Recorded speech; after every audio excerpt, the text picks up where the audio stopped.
One way to measure political participation is by voter turnout. However, there are several ways to determine voter turnout.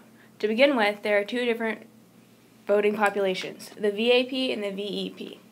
The VAP stands for the voting age population. This includes all U.S. residents that are of 18 years of age and older. There's also the VEP, which is the voting eligible population.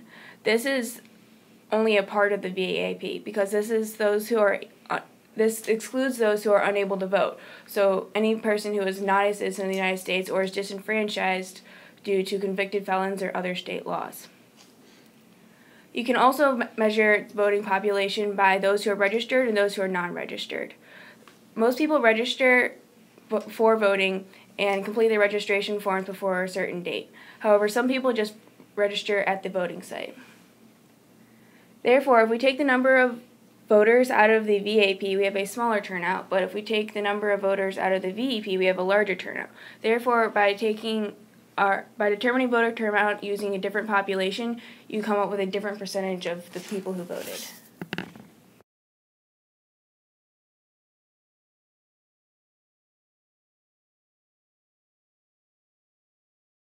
There are many factors that influence voter turnout. This includes scheduling conflicts and accessibility to voting. This has largely been remedied by absentee ballots, but some people still claim that they don't vote on voting day because they couldn't fit it in their schedule or they had other commitments. Many others think that their vote doesn't actually make a difference because of how many people are voting. Another reason people do not vote on voting day is because of the hassle of registration, because it's a lot of paperwork to become registered to vote. And in other countries, the government automatically registers you, but for the United States, you have to fill out a bunch of paperwork, and many people just don't feel like doing that. And then also, voting turnout fluctuates with the State of the Union. If people think that the United States is in a time of crisis or they disagree with the current administration, then they're more likely to vote than if they just think that everything is okay and nothing needs to be changed.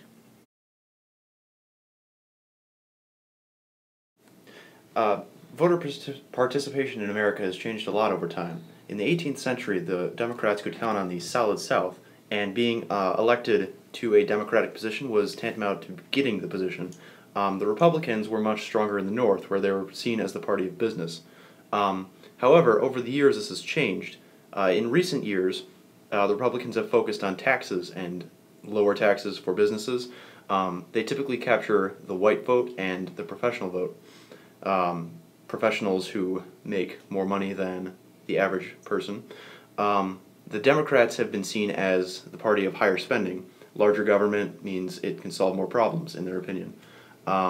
They tend to capture a lot of the minority vote, and African Americans have solidly supported the Democratic Party since the 60s.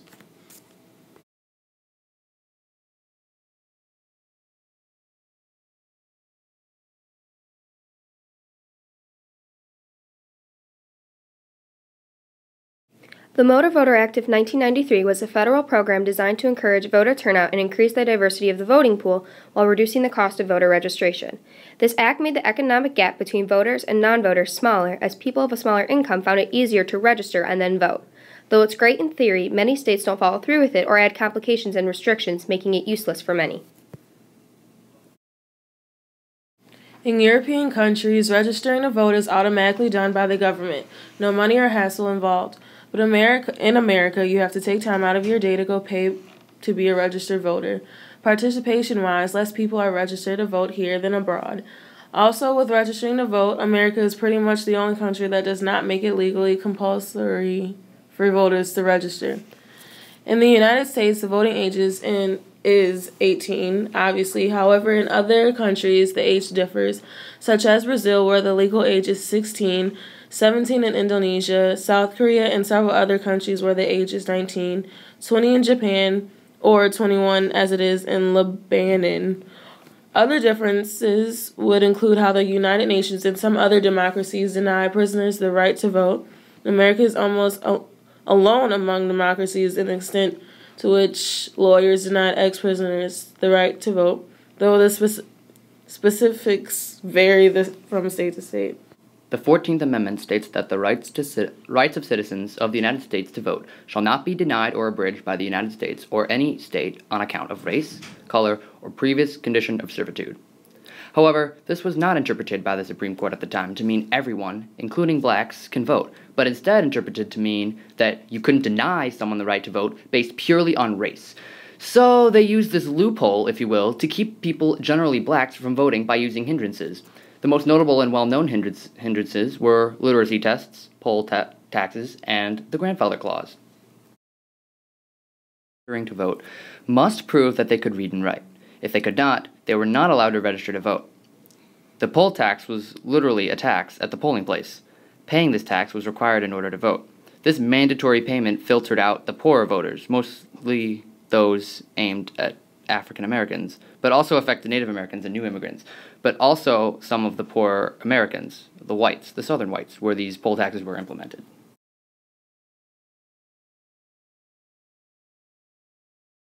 Unfortunately, literacy tests also kept many white Southerners from voting. This is why a state with a literacy test also used what is known as a grandfather clause to prevent the test from affecting the uneducated white Southerners who had voted prior to the literacy tests being enacted. If anyone could prove that they, or any one of their direct ancestors, had voted or were eligible to vote prior to 1867 when the 14th Amendment was passed, they were exempt from the literacy test and could vote without restriction. Since blacks could not vote, nor were they eligible to vote before 1867 when the amendment passed, the grandfather clause effectively benefited white Americans. All these restrictions to the polls and voting led to what are known as white primaries. The textbook definition of a white primary is the practice of keeping blacks from voting in southern states' primaries through arbitrary use of registration requirements, which would be referring to the poll taxes and literacy tests, and intimidation.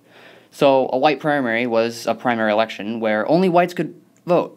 This forcibly affected political participation by preventing an entire group from voting.